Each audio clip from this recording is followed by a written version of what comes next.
Hi guys, আবার চলে এলাম একটা নতুন রেসিপি নিয়ে। আপনারা চাইলে ট্রাই করতে পারেন রেসিপিটা।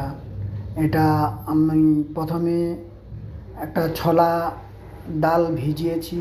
2 ঘন্টার মতো ছোলার ডাল ভিজিয়ে তাকে রেখেছিলাম। তারপরে সেটাকে একটু ছেঁকে সেটাকে পেস্ট করে এতে একটু পেঁয়াজ, ধনে পাতা, একটু কাঁচা লঙ্কা আর লবণ আর একটু হলদি দিয়ে মাখিয়ে নিয়েছি। মাখানোর পরে একটা জল চাপিয়েছিলাম, সেই জলটা একটু স্টিম করে এটাকে স্টিম করে কাটিং করে আমি এখন এটা কাটিং করে রাখছি। এটা ধোকার ডালনা বানানোর জন্য। আপনারা দেখুন কত সুন্দর ধোকার ডালনার পিস পিস করেছি। এটাকে আমি এখন ফ্রাই করব, ফ্রাই করে বানাবো। এটা আমি মশলা চালু করে দিলাম। মশলাতে 5 ফোড়ন দিয়েছি।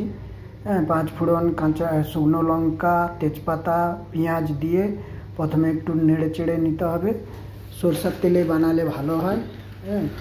তারপরে একটু কাঁচা লঙ্কা দিয়ে দিলাম, তারপরে একটু আদা রসুন পেস্ট দিয়ে দিলাম।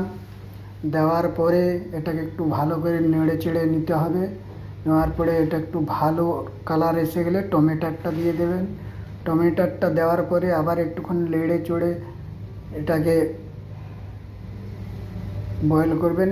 একটু সল্ট দিলাম, একটু হলদি দিয়ে দিলাম, কাশ্মীরি মির্চি, ধনে গুঁড়ো, জিরে গুঁড়ো দিয়ে এটা একটু নেড়ে জল দিয়ে দাও।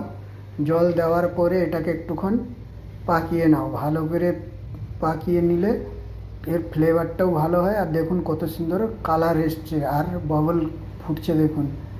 এরপরে আমি চলে এলাম জল দিয়ে গ্রেভিটা বানিয়ে নিলাম।